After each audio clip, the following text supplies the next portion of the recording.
નમસ્કાર વિદ્યાર્થી મિત્રો, સ્વાગત છે તમારું યુટ્યુબ ચેનલની અંદર. ધોરણ 10 ની અંદર ગણિત વિષયમાં આપણે ઘણા બધા વિડીયોઝ મુકાઈ ગયા છે. અગાઉનો જોયો તો જોઈ લેજો અને પરીક્ષા માટે પણ ઉપયોગી થશે. આજે આપણે બીજું પ્રકરણ છે બહુપદીઓ, એમના વિશેના દાખલાઓ છે, ઉદાહરણ છે, પાઠ્યપુસ્તક આધારિત એ ઉદાહરણને આપણે ચર્ચા કરશું. વિડીયો અંત સુધી જોજો. વિડીયો ગમે તો લાઈક કરજો અને તમારા મિત્રોનો વિડીયો શેર કરજો. સાથે ચેનલને સબસ્ક્રાઇબ ન કરી તો ચેનલને સબસ્ક્રાઇબ કરી લેજો. નવા નવા વિડીયો ચેનલ પર મુકાતા રહેતા હોય છે. તો શરૂઆત કરીએ ઉદાહરણ 1 થી. નીચે આકૃતિમાં આપેલ આલેખ જુઓ. પ્રત્યેક આલેખ માટે બહુપદી p of x માટે y બરાબર p of x નો આલેખ છે અને પ્રત્યેક આલેખ માટે p of x ના શૂન્યની સંખ્યા છે શોધવાની છે. તો અહીંયા તમે જોઈ શકો છો x x ડેશ ને y y ડેશ પ્રમાણે જુઓ તો આવી રીતનો આલેખ મળે છે. બરાબર, પહેલાની અંદર તો પહેલામાં તમે જોઈ શકો એટલે જવાબમાં લખી શકે કે આલેખ x અક્ષને એક જ બિંદુમાં છેદતો હોવાથી શૂન્યની સંખ્યા કઈ થશે? 1 થશે. x ને અહીંયા તમે જોઈ શકો છો એક જ જગ્યાએ અહીંયા છેદે છે. પછી બીજાની અંદર જુઓ તો x છે અહીંયા 2 વાર છેદે છે ને, ત્યાં લખવાનું કે આલેખ x અક્ષને 2 બિંદુમાં છેદતો હોવાથી શૂન્યની સંખ્યા 2 છે. બરાબર, આવી રીતે છે એટલે અહીંયા 2 વાર છેદે છે એટલે અહીંયા થશે પહેલું, આ છે બીજું, બરાબર, એના પછી આ થશે ત્રીજું. હવે અહીંયા એક વાર, બીજી વાર ને 3 વાર છેદે છે, આમ થશે એટલે આલેખ x અક્ષને 3 બિંદુમાં છેદતો હોવાથી શૂન્યની સંખ્યા 3 છે એમ જવાબમાં લખવાનું. આ થશે ચોથું. અહીંયા આલેખ કેટલી વાર છેદે છે x અક્ષને? અહીંયા તમે જુઓ x અક્ષને 1 વાર છેદે છે એટલે લખવાનું આલેખ x અક્ષને એક જ બિંદુમાં છેદતો હોવાથી શૂન્યની સંખ્યા 1 છે. પછી આ થશે પાંચમું. બરાબર, અહીંયા પણ x અક્ષને એક જ બિંદુમાં છેદે છે એટલે લખવાનું કે આલેખ x અક્ષને એક જ બિંદુમાં છેદતો હોવાથી શૂન્યની સંખ્યા 1 છે. આ થશે છઠ્ઠું. બરાબર, એટલે એમાં 1 2 3 ને 4 વાર છેદે છે, આમ થાય છે એટલે લખવાનું જવાબમાં આલેખ x અક્ષને 4 બિંદુમાં છેદતો હોવાથી શૂન્યની સંખ્યા 4 છે. ત્યાર પછી ઉદાહરણ 2. દ્વિઘાત બહુપદી x² + 7x + 10 ના શૂન્ય શોધો તથા એના શૂન્ય અને સહગુણકો વચ્ચેનો સંબંધ ચકાસવાનો છે. તો જવાબ લખી શકે કે આપણી પાસે x² + 7x + 10 બરાબર x² + 5x + 2x + 10 થશે. 5 2 10. બરાબર, આપણે ભાગ પાડી શકીએ ને, 5 + 2 કરો એટલે 7 થઈ જાય. હવે અહીંયા તમે જોશો કે આ બે પદમાંથી x સામાન્ય નીકળી જાય તો કૌંસમાં x + 5 વધે, વત્તા નિશાની. આ બે પદમાંથી 2 સામાન્ય નીકળે તો કૌંસમાં x + 5 વધે. તો એકવાર x + 2 થાય ને બીજી વાર x + 5 થાય. બરાબર, આથી લખી શકીએ કે જ્યારે x + 2 બરાબર 0 અથવા x + 5 બરાબર 0 હોય ત્યારે x² + 7x + 10 નું મૂલ્ય શૂન્ય થાય. માટે x બરાબર તમને -2 મળે અથવા તો x બરાબર -5 મળે. આથી x² + 7x + 10 ના શૂન્યો -2 અને -5 થાય. હવે શૂન્યનો સરવાળો કરવાનો છે એટલે -2 + -5 કરવાના છે એટલે -7 થશે. -7 ના છેદમાં 1 એટલે કે -x નો સહગુણક છે અને છેદમાં x² નો સહગુણક થશે. બરોબર, 1 છે એ x² નો સહગુણક છે અને -7 છે એ -x નો સહગુણક છે. +7 છે એ x નો છે અને -7 છે એ -x નો સહગુણક થાય. હવે શૂન્યનો ગુણાકાર એ જ રીતે થાય. -2 અને -5 બેયનો ગુણાકાર કરો તો 5 2 10, ઓછે ઓછે વત્તા થઈ જાય એટલે 10 આવે. 10 ના છેદમાં કાંઈ ન હોય તો 1 લખી શકીએ. તો 10 શું છે? તો 10 છે એ અચળ પદ છે.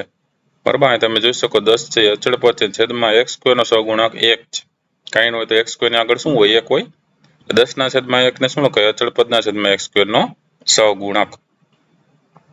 ઉદાહરણ નંબર 3. બહુપદી x² - 3 ના શૂન્ય શોધવાના છે અને તેના શૂન્ય અને સહગુણકો વચ્ચેનો સંબંધ ચકાસવાનો છે. તો નિત્યસમ આપણી પાસે છે જ a² - b² માં શું થાય? a - b ને a + b. બરાબર, યાદ કરીએ. એનો ઉપયોગ અહીંયા આપણે કરવાનો છે એટલે આપણે x² - 3 ને એવી રીતે લખી શકીએ કે x - √3 ને x + √3. હવે એકવાર માઇનસ એકવાર પ્લસ. વર્ગમૂળમાં 3 બેયનો કરો એટલે વર્ગમૂળ કેન્સલ થઈ જાય અને 3 નો વર્ગ ને વર્ગમૂળ છે એ કેન્સલ થઈ જાય એટલે 3 પાછા આવી જાય. આથી જ્યારે x - વર્ગમૂળમાં 3 બરાબર 0 લખો તો x બરાબર √3 મળે અથવા તો x બરાબર -√3 મળે. જ્યારે x² - 3 ની કિંમત શું થતી હોય? શૂન્ય થતી હોય. માટે x² - 3 ના શૂન્ય તમને 2 મળી ગયા, એક વર્ગમૂળમાં 3 પ્લસ અને બીજો માઇનસ વર્ગમૂળમાં 3 છે. હવે શૂન્યનો સરવાળો કરવાનો છે, તો શૂન્યનો સરવાળો એટલે વર્ગમૂળમાં 3 વત્તા માઇનસ વર્ગમૂળમાં 3 એટલે વર્ગમૂળમાં 3 માઇનસ વર્ગમૂળમાં 3 થશે. વર્ગમૂળમાં 3 અને માઇનસ વર્ગમૂળમાં 3 છે, બે કેન્સલ થઈ જાય એટલે 0 આવી જાય. એનો મતલબ 0 બરાબર તો કે માઇનસ x નો સહગુણક, અહીં x નું પદ કાંઈ છે નહીં એટલે 0 આવી ગયો. છેદમાં x² નો સહગુણક 1 છે, બરાબર, 0/1 એટલે 0 જ થવાનો છે. અને શૂન્યનો ગુણાકાર વર્ગમૂળમાં 3 ગુણ્યા વર્ગમૂળમાં -3, તો ઓછે વત્તે ઓછા થશે અને વર્ગમૂળમાં 3 નો 3 અંદર વર્ગ થઈ જાય, વર્ગમૂળ ઉડી જાય એટલે -3 આવશે. -3 ના છેદમાં 1, તો -3 છે એ અચળ પદ છે, અહીં તમે જોઈ શકો છો -3 અચળ પદ છે, છેદમાં 1 છે x² નો સહગુણક છે, બરાબર. ત્યાર પછી ઉદાહરણ નંબર 4, જેના શૂન્યોના સરવાળો અને ગુણાકાર અનુક્રમે -3 અને 2 હોય તેવી દ્વિઘાત બહુપદી મેળવવાની છે. જવાબ લખી શકે કે ધારો કે માગેલ દ્વિઘાત બહુપદી ax² + bx + c ના શૂન્યો આલ્ફા અને બીટા છે. આપણી પાસે શૂન્યનો સરવાળો અને ગુણાકારની વાત કરીએ તો શૂન્યનો સરવાળો એટલે આલ્ફા વત્તા બીટા, એના બરાબર -3 આપી દીધો છે, એના બરાબર શું આપણે લખી શકીએ -b/a, બરાબર. અને શૂન્યનો ગુણાકાર આલ્ફા × બીટા બરાબર 2 આપી દીધો છે, એના બરાબર શું લખી શકીએ c/a. જો a બરાબર 1 હોય તો b બરાબર 3 અને c બરાબર 2 થવું જોઈએ. a બરાબર નીચે 1 હોય તો અહીંયા b છે 3 થવું જોઈએ, માઇનસ સરખાવીએ તો, અને c થવું જોઈએ 2. આથી આપેલ શરતને અનુરૂપ આપણે એક દ્વિઘાત બહુપદી આવૃત્તિ લખી શકીએ કે a છે એ x² નો સહગુણક છે, તો x² વત્તા b છે એ x નો સહગુણક વત્તા 3x થશે, અને વત્તા c છે એ અચળ પદ છે એટલે 2 થશે. તો x² વત્તા 3x વત્તા 2 થાય છે. તો વાસ્તવિક સંખ્યા k માટે k કૌંસમાં x² વત્તા 3x વત્તા 2 સ્વરૂપની કોઈ પણ બીજી દ્વિઘાત બહુપદી આ શરતને અનુરૂપ આપણે લઈ શકીએ છીએ. ત્યાર પછી આવે છે ઉદાહરણ નંબર 5, ચકાસો કે 3 - 1 - 1/3 એ ત્રિઘાત બહુપદી p of x બરાબર 3x નો ઘન - 5x નો વર્ગ - 11x - 3 ના શૂન્ય છે, અને તે પછી શૂન્ય અને સહગુણકો વચ્ચેનો સંબંધ ચકાસવાનો છે. તો આપેલી બહુપદીને x નો ઘન વત્તા bx નો વર્ગ વત્તા cx વત્તા d ના સાથે સરખાવીએ તો આપણે a બરાબર 3 મળે, b બરાબર -5, c બરાબર -11, d બરાબર -3 મળશે આપને.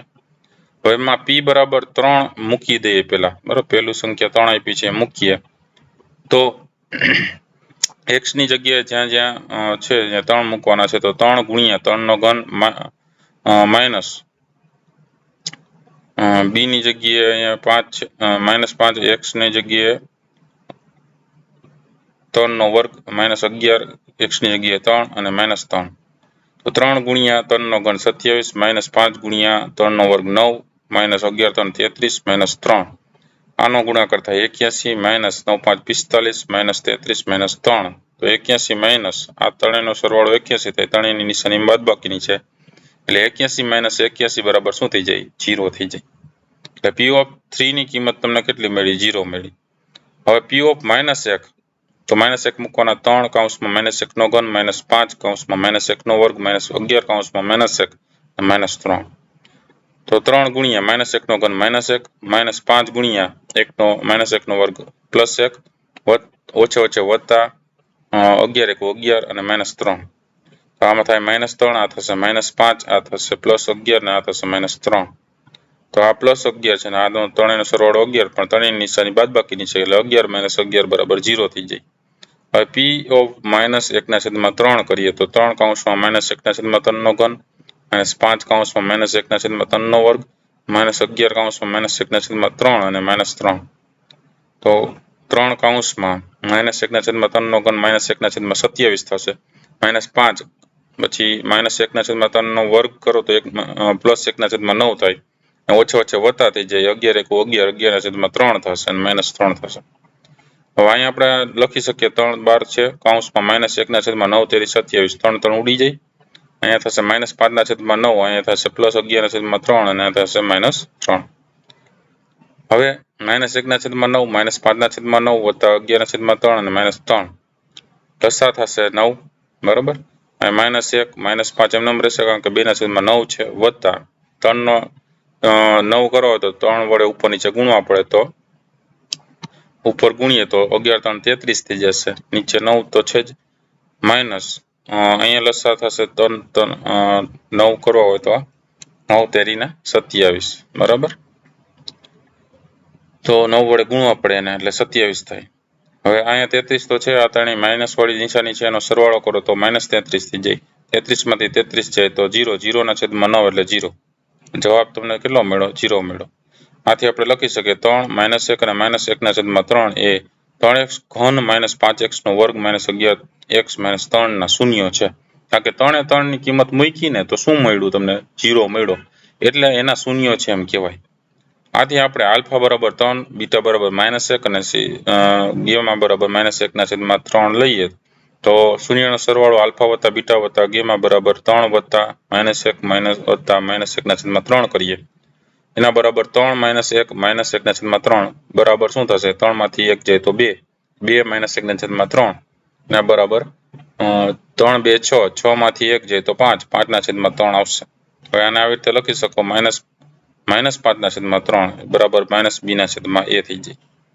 હવે શૂન્યનો ગુણાકાર માં આપણે જોઈએ તો આલ્ફા બીટા વત્તા બીટા ગેમા આલ્ફા બરાબર એ c ના છેદમાં a થાય તો 3 ગુણ્યા -1 વત્તા -1 ના 1 ગુણ્યા -1 ના છેદમાં 3 વત્તા -1 ના છેદમાં 3 ગુણ્યા 3 આ થશે -3 વત્તા ઓછો વત્તા થઈ જશે 1 ના છેદમાં 3 અને આ 3 3 ઉડી જશે એટલે -1 વધશે તો લસા લઈએ 3 3 9 એટલે -9 વત્તા 1 અને -3 છેદમાં 3 -12 વત્તા 1 છેદમાં 3 એટલે -11 ના છેદમાં 3 એના બરાબર c ના છેદમાં a લખી શકીએ અને આલ્ફા બીટા અને ગેમા ત્રણેયનો ગુણાકાર કરીએ તો 3 ગુણ્યા -1 ગુણ્યા -1 ના છેદમાં 3 કરીએ તો 3 3 ઉડી જાય ને ઓછે વત્તા 1 થઈ જાય બરાબર તો એને આવી રીતે લખી શકીએ -3 ના છેદમાં +3 એના બરાબર -d ના છેદમાં a લખી શકીએ